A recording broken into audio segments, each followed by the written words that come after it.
오늘 우리에게 주신 하나님 말씀 함께 찾아 봉독하겠습니다. 하나님 말씀은 창세기 19장 12절에서 16절 말씀입니다. 하나님 말씀 창세기 19장 12절에서 16절 말씀, 구약 23페이지에 있습니다. 살아계신 하나님 말씀을 봉독합니다. 그 사람들이 롯에게 이르되 이 외에 내게 속한 자가 또 있느냐? 내 사위나 자녀나 성중에 내게 속한 자들을 다 성 밖으로 이끌어내라. 그들에 대한 부르짖음이 여호와 앞에 크므로 여호와께서 이곳을 멸하시려고 우리를 보내셨나니 우리가 멸하리라. 롯이 나가서 그 딸들과 결혼할 사위들에게 말하여 이르기를 여호와께서 이 성을 멸하실 터이니 너희는 일어나 이곳에서 떠나라 하되 그의 사위들은 농담으로 여겼더라. 동틀 때 천사가 롯을 재촉하여 이르되 일어나 여기 있는 네 아내와 두 딸을 이끌어내라. 이 성의 죄악 중에 함께 멸망할까 하노라. 그러나 롯이 지체하매 그 사람들이 롯의 손과 그 아내의 손과 두 딸의 손을 잡아 인도하여 성 밖에 두니 여호와께서 그에게 자비를 더하심이었더라. 아멘. 우리 교회에 어린이집이 있다 보니까요, 평소에 한 번씩 화재 대피 훈련하는 모습을 보게 됩니다. 화재가 발생했습니다. 건물 밖으로 빨리 대피해 주시길 바랍니다. 그러면요, 바로 복도가 막 소란스러워집니다. 아이들이 나오면서 야, 우리 대피하래, 빨리 나가자, 그러면서 줄을 서서 종종 걸음으로 이제 교회 바깥으로 나가는 모습을 보면요, 얼마나 귀여운지 모릅니다. 그런데 저와 우리 교육자들은 느긋합니다. 모의 훈련인 걸 우리는 다 알고 있거든요. 그래도 요란하게 막 경보음이 울리면 이 시끄러운 소리 때문에 안에 있질 못하고 이제 밖에 나가게 됩니다. 생명이 위태로울 수 있는 재난이 닥쳐왔는데 그 앞에서 가만히 있으면 안 되죠. 불이 났는데 조용히 옆에 있는 사람에게 불이야, 불 났대요, 피하셔야 돼요, 이렇게 얘기하는 속삭이는 사람은 없을 겁니다. 불이 나면요, 있는 힘껏 목청을 높여서 소리를 쳐야 됩니다. 불이야! 라고요. 네. 이렇게 요란하게 경고하고 그리고 목을 있는 힘껏 소리를 외쳐야 되는 이유가 무엇입니까? 지체하지 말고 소화기로 빨리 이제 불을 끄든지 아니면 빨리 대피하라는 거예요.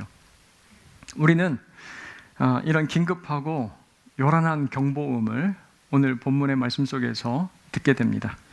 그리고 그 소리 앞에서 우리는 무엇을 해야 되는지 이미 너무나 잘 알고 있습니다. 무엇을 해야 되죠? 반응하고 조치를 취하고 대피해야 됩니다. 먼저 오늘 본문 말씀을 이해하기 위해서 배경을 잠깐 살펴보도록 하겠습니다. 아브라함이 자기 고향을 떠날 때 조카 롯을 함께 데리고 떠나죠. 아버지를 일찍 잃은 롯에게 작은아버지 아브라함은 마치 아버지 같은 존재였을 거예요. 하지만 아무리 이제 피부치 가족이라도요, 같이 오래 살다 보면 불편함이 생기기 마련입니다. 두 사람이 가진 소유가 늘어나고요, 특히 이제 목축업을 하다 보니까 좋은 풀을 차지하려고 아브라함의 그리고 또 롯의 목자들이 서로 다투는 일이 이제 종종 발생하게 된 거죠. 창세기 13장 6절 말씀 가서 보니까 이렇게 되어 있습니다.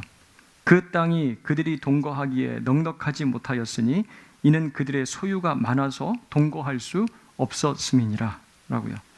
그래서 이제 서로 헤어지기로 결심합니다. 아브라함이 롯에게 먼저 야, 우리는 한 가족이잖아, 서로 다투면 안 되지. 그리고 두 사람이 언덕에 올라서 아래를 내려다보면서 아브라함이 롯에게 이렇게 이야기를 합니다. 나를 떠나가라. 네가 좌하면 나는 우하고 네가 우하면 나는 좌하겠다라고 그렇게 이야기하죠. 그 말을 듣고 이제 롯이 눈을 들어서 아래를 내려다보는데요, 그 땅이 어떻게 펼쳐지는지 그 표현을 이렇게 성경이 우리에게 보여주고 있습니다. 말해주고 있어요. 창세기 13장 10절 말씀이에요. 이에 롯이 눈을 들어 요단 지역을 바라본즉 소알까지 온 땅에 물이 넉넉하니 여호와께서 소돔과 고모라를 멸하시기 전이었으므로 여호와의 동산 같고 애굽 땅과 같았더라. 롯 마음속으로요, 야, 굉장히 다행이다라고 생각했을지도 모르겠습니다. 왜냐하면 아브라함이 먼저 자기에게 선택권을 줬기 때문이죠. 그 기회를 롯이 놓치질 않습니다. 자기 눈에 가장 아름답고 풍요로워 보이는 그 땅을 얼른 선택을 하죠. 지도를 한번 보여주시길 바랍니다. 저기 파란색으로 네모로 표시되어 있는 지역이 베델과 아이인데요. 그 사이 이제 산에 올라가서 롯과 아브라함이 아래를 내려다보는 거예요. 사해, 죽음의 바다라고 이야기를 하는데요. 그 지역이 하나님이 심판하시기 전에는 얼마나 아름다웠는지 그곳이 비옥한 땅이었다라고 합니다. 그 바로 사해 옆이 소돔과 고모라 땅이죠. 룻이 그렇게 선택할 수밖에 없는 이유를 마음 한켠에서는 좀 이해해 볼 수가 있습니다. 늘상 작은아버지 아브라함의 눈치를 보면서요, 척박한 땅으로 양떼를 몰고 다니고, 그런데 지금 자기 눈에 들어온 이 소돔과 고모라는 푸른 초장이 넓게 쫙 펼쳐져 있는 에덴 동산과 같고 이집트의 땅과 같은, 야, 저곳으로 가면 얼마든지 내가 한번 마음껏 내 미래를 한번 펼쳐볼 수 있겠다, 마음 가운데서 막 야망이 꿈틀거리는 거예요. 하지만 눈에 보이는 이 풍요로움, 아름다움과는 달리 성경은 이 땅을 이렇게 평가를 합니다. 13장 13절 말씀이에요. 소돔 사람은 여호와 앞에 악하며 큰 죄인이었더라 라고 합니다. 그 죄가 얼마나 심각한지는 창세기 19장 1절에서 11절을 우리가 읽어보면 잘 알 수가 있고요. 특별히 4절과 5절 말씀을 가서 보면요, 롯에게 손님으로 천사 둘이 찾아옵니다. 그런데 그 손님들이 잠자리에 들길죠. 그러니까 초저녁이죠. 그 성 사람, 곧 소돔의 백성들이 노소를 막론하고 나이에 상관없이 어른부터 젊은이들까지 다 모였다는 거예요. 그리고 원근에서 모여들었다고 합니다. 가깝든지 먼 곳에 있든지 사람들이 막 인산인해 인파가 막 모여들었다는 말씀이에요. 다 모였습니다. 무엇 때문에 모였죠? 5절 말씀 가서 보니까요, 롯을 부르고 그에게 이르되 오늘 밤에 네게 온 사람들이 어디 있느냐 이끌어내라, 우리가 그들을 상관하리라 라고 그렇게 이야기합니다. 롯에게 온 손님들을 우리가 상관하겠다, 그래서 그 많은 사람들이 지금 모였다라고 합니다. 원어로 가서 보니까요, 성적인 관계를 하기 위해서 모였다는 겁니다. 여러분, 소돔과 고모라가 얼마나 영적으로 심각한 범죄 가운데 있는지를 단적으로 너무 극명하게 보여주는 사건 아니겠습니까? 눈에 보기에 굉장히 화려한 색을 가지고 있고 또 좋은 향기를 풍기지만 치명적인 독을 가진 동물이나 식물을 우리가 볼 수가 있죠. 화려함과 아름다움으로 유혹을 해서 결국에는 무엇하기 위함입니까? 사냥해서 잡아먹기 위함이에요. 롯, 이제 자기와 그리고 자기 후손들이 이제 계속해서 살아갈 터전을 어디로 삼아야 될지 아주 인생에 있어서 중요한 결정을 내려야 되는 그러한 상황입니다. 그러한 순간이에요. 그런데 그때 소돔과 고모라 땅, 그 땅을 선택한 판단 기준이 여러분 어디에 있습니까? 눈을 들어 볼 때 자기의 눈에 좋아 보이는 곳. 눈을 들어 봤는데 자기 눈에 좋아 보이는 곳. 우리 신앙인들에게도요, 이러한 모습이 있는지 한번 잘 살펴봐야 돼요. 중요한 결정 앞에서 무엇에 그 기준에 이끌리고 있는지 우리가 우리 자신들의 모습을 잘 살펴봐야 됩니다. 너무나도 아쉽지만 롯에게서 우리가 찾아볼 수 없는 한 가지 모습이 있어요. 무엇입니까? 눈에 보이는 이 풍요로움과 아름다움, 그 비옥한 땅에 마음을 빼앗겨서 하나님께 먼저 기도하고 주님의 뜻이 무엇인지를 묻고 하나님의 음성을 듣는 그 모습이 롯에게서는 보이질 않아요.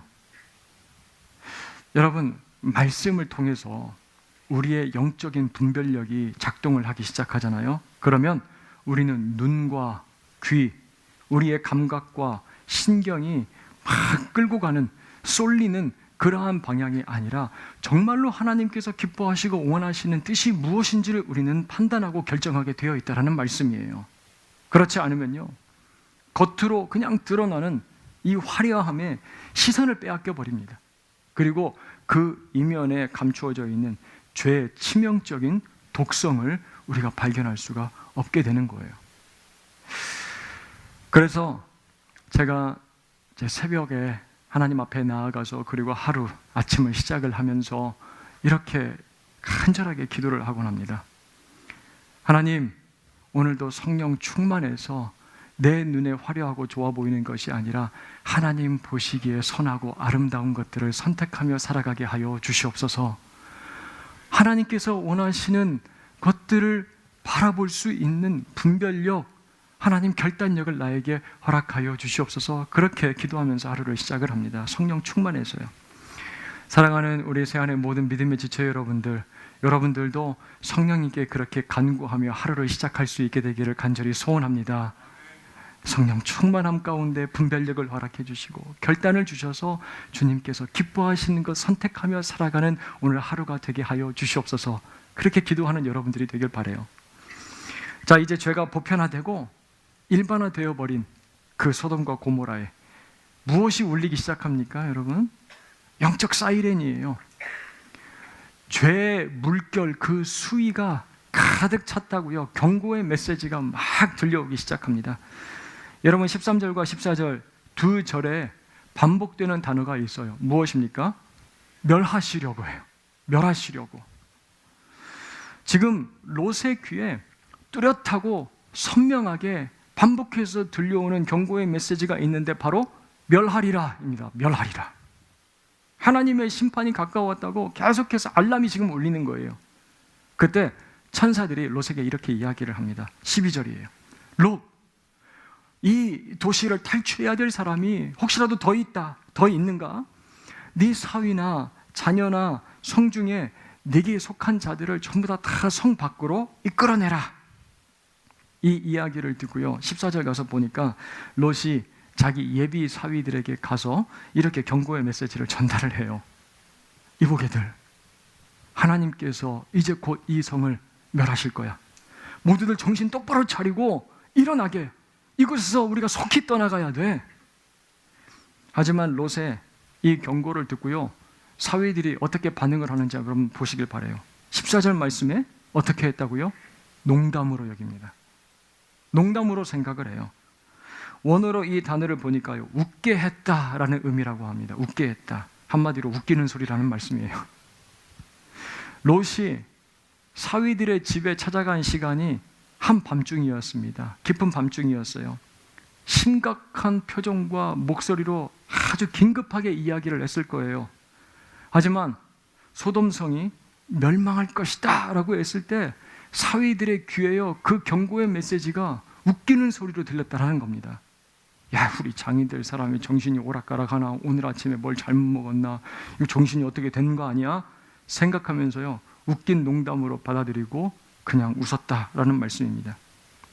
사위들도 이런데요, 다른 사람들 뭐 불보듯 뻔하지 않겠습니까?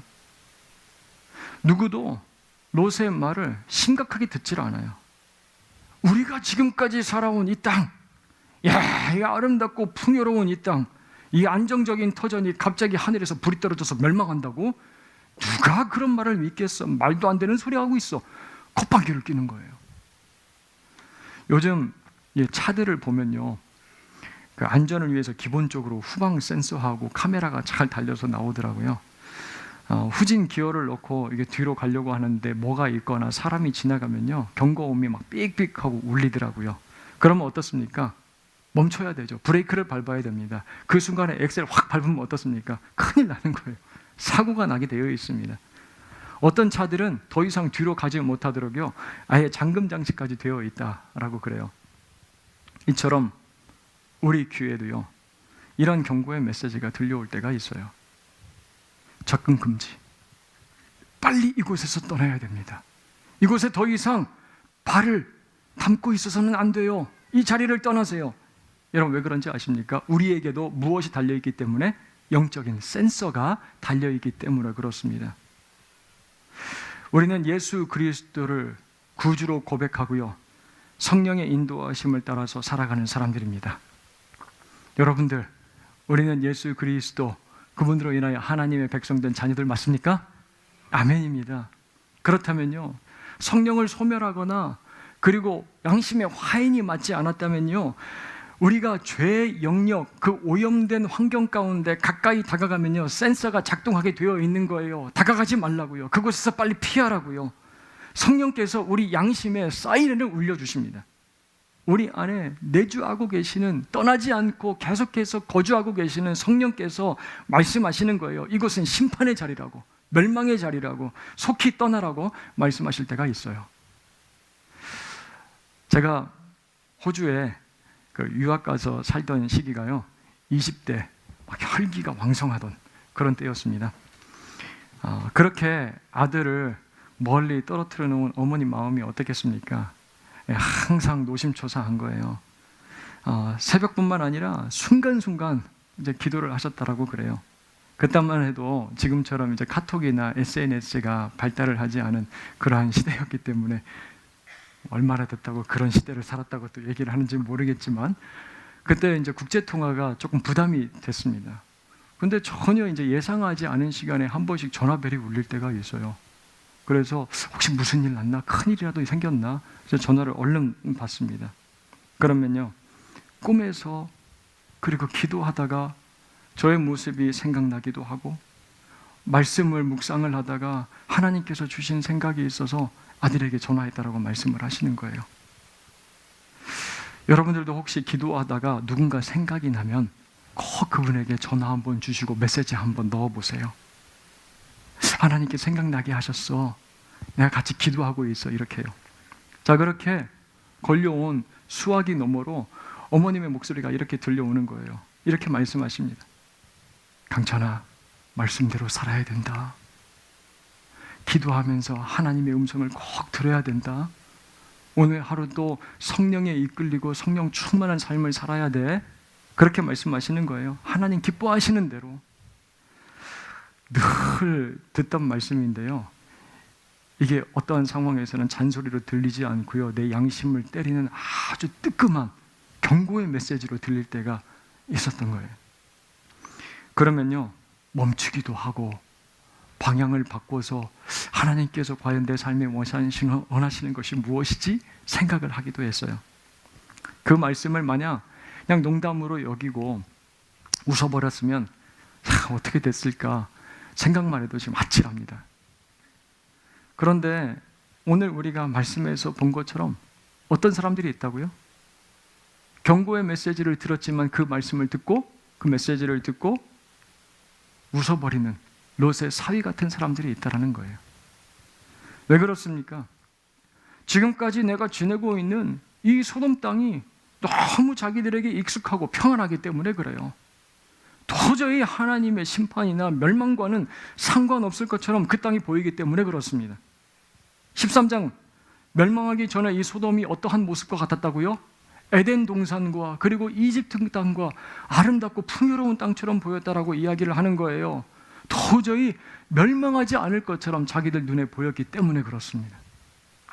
여러분, 오늘 이 말씀이 우리의 귀에 들려질 때 우리 마음 가운데 이러한 소원이 다시 한번 회복될 수 있기를 간절히 소원하는데요. 하나님, 당신이 기뻐하지 않는 생각과 자리에 내가 서 있다면 그 자리에서 성령의 경고의 메시지를 선명하게 듣게 하여 주시옵소서. 그리고 그 자리를 속히 떠날 수 있는 영적인 견단력과 분별력을 나에게 허락하여 주시옵소서. 오늘 우리 모두가 서 있는 자리, 그리고 우리의 가족들, 우리의 친구들 머물러 있는 곳, 혹시 여러분 여호와의 동산이나 이집트 땅처럼 아무리 아름답고 풍족하게 보일지라도요, 그곳이 소돔이라면 속히 떠나가야 합니다. 속히 떠나가야 돼요. 성령의 사이렌 소리가 들리면 그 사이렌 소리를 듣고 우리가 그곳에서 떠나가야 됩니다. 사랑하는 성도 여러분, 경고가 들려올 때 어리석은 이 롯의 사위들처럼 그곳에 계속해서 머물러 있는 것이 아니라 그곳에 미련두지 않고 떠날 수 있는, 성령의 음성에 순종할 수 있는 결단력과 분별력을 회복하는 우리 새한 모든 믿음의 지체들 될 수 있기를 주님의 이름으로 축원합니다. 그런가 하면 소돔에서 벗어나는 것, 이게 쉽지 않은 일이죠. 얼마나 어려운 일인지 롯의 모습을 통해 우리가 볼 수가 있습니다. 예전 제가 초등학교에 다닐 때 쥐 한 마리가 교실로 들어왔어요. 그 초등학교 교실 안에 신발장이 있거든요. 쥐가 들어오더니 그 신발장 안으로 쑥 들어갔어요. 그래서 어떻게든 이제 쥐를 잡으려고 긴 이제 나무 빗자루 가지고 그 안에 막 이제 들쑤셨습니다. 그랬더니 쥐가 툭 하고 튀어나오는 거예요. 막 난리가 났어요.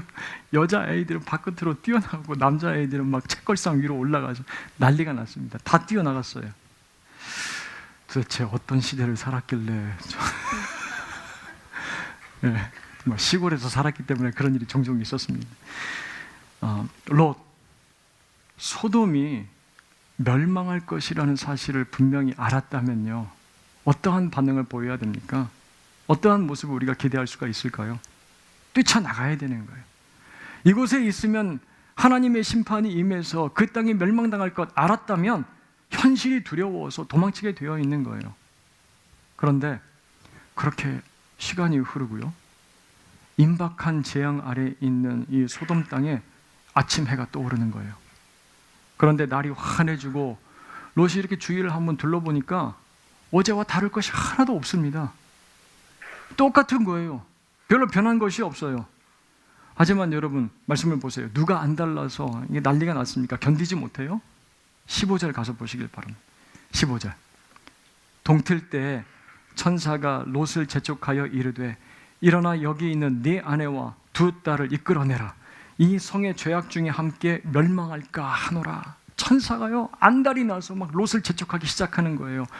원어로 가서 보니까 이 재촉하다라는 단어가 막 서두르다, 어딘가에 막 눌려있다라는 뜻을 가지고 있어요. 시한폭탄처럼 시계가 막 착각 카운트다운해서 막 계속해서 흐르고 있어요. 그런데 롯이 좀처럼 움직일 생각을 하고 있질 않아요. 그렇게 꾸물꾸물대고 있는 롯을 향해서 천사가 이렇게 외칩니다. 정신 차리라고, 일어나라, 빨리 네 아내와 두 딸을 데리고 이곳에서 탈출하라. 그런데 여러분, 16절이 이렇게 이어지고 있어요. 그러나 롯이 지체하매. 여러분, 무엇이 롯을 이렇게 지체하게 만들었을까요? 그림을 하나 보여주시죠. 야코프 요르단스가 그린 소돔으로부터 도망하는 롯과 그의 가족들이라는 그림입니다. 가운데 검은 옷을 입고 있는 사람이 롯인데요, 여러분 잘 한번 주의 깊게 보세요. 그의 몸의 무게중심이 어디로 쏠려 있습니까? 뒤쪽으로 이렇게 쏠려 있어요. 뒤를 향해 있고 그의 얼굴을 한번 주의 깊게 보세요. 슬픔과 아쉬움으로 이렇게 뒤를 돌아다보고 있습니다. 바로 옆에 그의 아내는, 여러분들 잘 보이실지 모르겠지만 눈이 충혈이 돼가지고요, 손수건으로 눈을 닦고 있는 모습이에요. 눈물을 흘렸는지. 앞에서 이끄는 천사는 하지만 그의 팔을 확 붙들고 있습니다. 끌고 가고요, 롯의 바로 뒤에 있는 천사는 아주 온화한 표정으로요, 롯을 이렇게 설득하고 있는 모습처럼 보여요. 앞만 보셔야 돼요. 뒤 바라보면 큰일 납니다. 얼른 빨리 우리 같이 나갑시다. 그렇게 이제 얘기하고 있는 천사의 모습이에요. 그리고 뒤에 따라오고 있는 롯의 딸들의 모습을 보세요. 무엇을 가지고 있습니까? 금부치들을 들고요, 고급 양탄자를 머리에 이고 있어요. 그리고 여러분, 한 가지 아주 재미있는 장면이 있는데요, 여러분들 보이실지 모르겠습니다. 앞에 막 뛰어가고 있는 강아지 모습 보이세요? 소돔 땅에서의 탈출, 롯의 가족에게는 너무나 슬픈 일일지 모르겠지만 개에게는 이게 너무나 기쁜 일이에요. 강아지와 롯의 가족을 비교해서 보여주는 것 같았다라는 생각이 드는 거예요. 여러분, 롯이 지체한 이유가 무엇일까요? 소돔 땅에 두고 가는 것들이 너무 많아서 그렇지 않을까라는 생각이 드는 거예요. 집, 땅과 재산, 그리고 그곳에서 내가 받았던 인정과 안정, 그것들이요, 롯의 발목에 모래주머니처럼 하나 둘 늘어나기 시작하더니 그의 발목을 붙잡기 시작하는 거예요. 무겁게 합니다. 그리고 야, 내가 지금 나이가 몇인데 얼마나 더 살려고 여기서 나가야 되나, 그런 생각들이 자꾸 자기의 마음을 붙들어요. 몸은 뒤로 쏠리기 시작하고요. 발걸음은 점점 슬로우 모션처럼 느려집니다. 그때 천사들이 어떻게 했다고요? 16절 가서 보시길 바라요. 롯이 지체하매 그 사람들이 롯의 손과 그 아내의 손과 두 딸의 손을 잡아 인도하여 성 밖에 두니라. 마치 바깥으로 던져버린 것 같은 뉘앙스예요. 16절, 이 손을 잡다라는 히브리어 단어가요, 하자크라는 동사인데 이 단어는 저항할 수 없는 강한 힘으로 이끌어내는 힘을 뜻한다라고 합니다. 지금 롯의 마음이 어떤지 우리가 한번 엿볼 수 있는 것 같아요.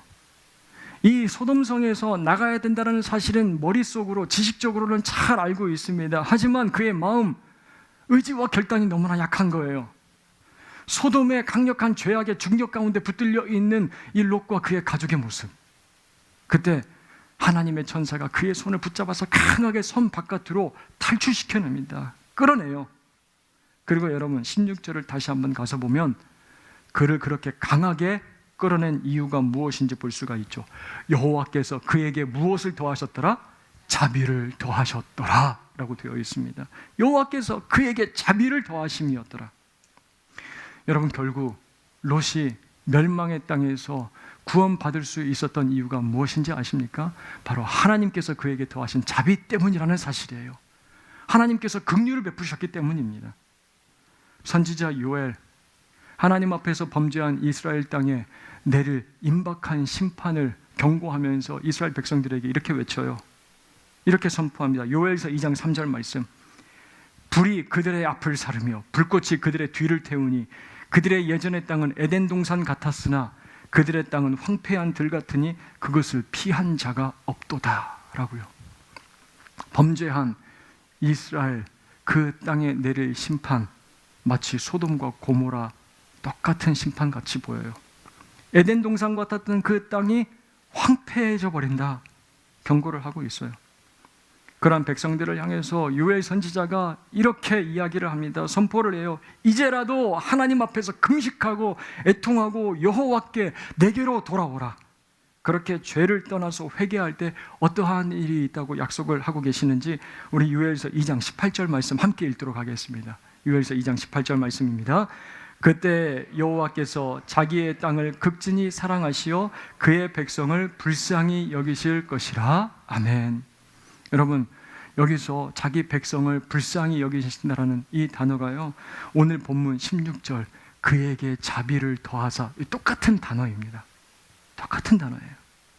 마치 다시 내 아버지 계신 집으로 돌아가야지 마음에 결단하고 돌아갈 때 자기 아들 상거가 몸에도 불구하고 막 와서 팍 끌어안았던 그 아버지, 아들을 향한 긍휼과 불쌍한 그 마음 같아요. 이 말씀을 들을 때 여러분, 우리는 어떻습니까? 우리도 롯처럼 소돔과 같은 그러한 세상에서 살아가는 존재들 아니었습니까? 그때 저와 여러분들은요, 어떤 구원받을 자격이나 신분 가지고 있지 않았어요. 죄 가운데 살면서 하나님의 심판, 그 멸망을 날마다 기다려야 되는 그러한 사람들이었습니다. 하지만 하나님께서요, 무엇을 베푸셔요? 자비, 긍휼, 우리를 불쌍히 여기셨어요. 우리를 먼저 사랑하셨어요. 로마서 5장 8절 말씀 우리가 잘 외우고 있잖아요. 우리가 아직 죄인 되었을 때 그리스도께서 우리를 위하여 죽으심으로 하나님께서 우리에게 대한 자기의 사랑을 확증하셨느니라. 우리가 아직 죄인 되었을 때입니다. 스스로 구원받을 수 없는 우리를 하나님께서 어떻게 하셨다고요? 우리 손을 잡아 멸망의 성에서 끌어내셨어요. 예수 그리스도께서 우리의 죄를 담당하시고 십자가에 달려 죽으심으로 말미암아 우리가 구원을 얻게 되었다라는 말씀이에요. 이것이 바로 우리를 향한 하나님의 자비, 긍휼하심, 사랑입니다. 오늘 말씀 16절과 같이 여호와께서 그에게 자비를 더하심이었더라. 우리를 사랑하셔서요, 저항할 수 없는 손길로 우리를 죄 가운데서 끄집어 내시고 죄 가운데서 탈출시키셨다라는 말씀이에요. 사랑하는 여러분, 멸망당할 소돔성에서 그의 손을 붙잡아 이끌어내신 우리 여호와 하나님의 사랑, 죄로 인하여 죽을 수밖에 없었던 우리를 다시 살리신 예수 그리스도의 그 사랑 기억하는 저와 여러분들 모두가 될 수 있기를 주님의 이름으로 간절히 소원합니다. 그렇다면 이제 우리에게 주시는 결단 무엇일까요? 소돔 땅에서 주님 손 붙잡고 탈출하라는 겁니다. 우리의 삶 가운데 여기저기 마치 함정처럼 도사리고 있는 그 소돔 땅에서 주님 손 붙잡고 탈출하라는 거예요. 오늘도 죄와 싸워서 이기는 것, 우리의 힘과 의지와 노력으로 여러분들 승리할 수 있습니까? 그렇지 않아요. 우리는 연약합니다. 자꾸 지체하고요, 무게중심이 뒤로 쏠리는 모습을 우리가 보게 돼요. 그 땅을 탈출하려고 하는 발걸음이 자꾸 느려집니다. 그때 우리 안에 거하시는 성령의 경고의 메시지를 듣고 성령께 순종하여 그분께 의지할 때 우리는 소돔성을 탈출하게 된다라는 말씀이에요. 심한 경련으로 인해서 시도 때도 없이 바닥을 구르기도 하고요, 통제력을 빼앗겨서 물과 불에 자기의 몸을 던지는 그 아들의 모습을 바라보는 아버지의 마음, 고통으로 찢어질 때가 있는 거예요. 어릴 때부터 이런 증상으로 계속해서 고통을 당했지만 누구 한 사람 고쳐주질 못해요. 그 아들을 고치기 위해서 여러 돈도 써봤고 여러 가지 방법들도 한번 써봤습니다. 해결이 되질 않아요. 어느 날 아버지는요, 예수가 왔다는 소문을 듣고 아이를 예수 앞으로 데리고 갑니다. 그리고 이렇게 부탁을 해요. 할 수 있거든 우리를 불쌍히 여기사 도와주세요. 할 수 있거든 우리를 좀 불쌍히 여기사 우리를 도와주십시오. 그 말을 듣고 예수님께서 이렇게 이야기를 하십니다. 예수께서 이르시되 할 수 있거든이 무슨 말이냐, 믿는 자에게 능치 못할 일이 없느니라 하시고 아멘. 그리고 예수님 그 아이에게 붙어있는 더러운 귀신에게 이렇게 명령을 하십니다. 그 아이에게서 나오고 다시는 그 아이에게 들어가지 말라 명령을 하세요. 그리고 예수님 쓰러져 있는 그 아이의 손을 붙잡아 일으키세요. 소돔과 같은 삶 가운데 빠져 있었던 그 아이의 생명을 살리고 일으키시는 거예요. 끄집어내시는 거예요. 우리의 삶을 돌아보면요, 이런 여러 종류의 소돔과 같은 그런 소돔성이 우리를 붙잡고 있는지도 모르겠습니다. 하나님께서 우리를 재촉하세요. 나가야지, 여기서 나가야 돼. 하지만 여전히 마음을 빼앗겨서 롯처럼 지체하게 만드는 소돔과 같은 영역들이 우리의 삶에 있다는 사실을 우리가 알게 됩니다. 오랜 시간 신앙생활했어요. 하지만 이 냉랭한 나의 마음 과연 회복될 수 있을까? 우리 교회에, 그리고 이 한국교회에 성령의 뜨거운 역사와 부흥이 과연 일어날 수 있을까? 그런 일. 나의 생각과 판단이 가장 옳다고 주장하면서 누군가를 정죄하는 모습일 수도 있고요, 우리를 낙심시키는 생각과 환경들, 소돔일지도 모릅니다. 내가 너와 함께 한단다, 내가 너와 함께 동행하고 있잖아 이야기를 하시지만 공허하고 외로운 마음이 우리를 막 눌러요. 소돔처럼 우리를 무기력하게 합니다. 그곳에서 일어나 나가자, 그곳에서 일어서 나가자 재촉하시지만 우리는 자꾸 지체하게 됩니다. 그때 우리 모두에게 이러한 고백이 있기를 간절히 소원합니다. 주님, 나를 불쌍히 여기사 나에게 자비를 더하여 주시옵소서. 나를 불쌍히 여겨 주시옵소서. 그때 우리에게 자비를 더하사 우리의 손을 붙잡아 일으켜 인도하시는 하나님의 손길을 저와 여러분들 모두가 경험하기를 간절히 소원합니다.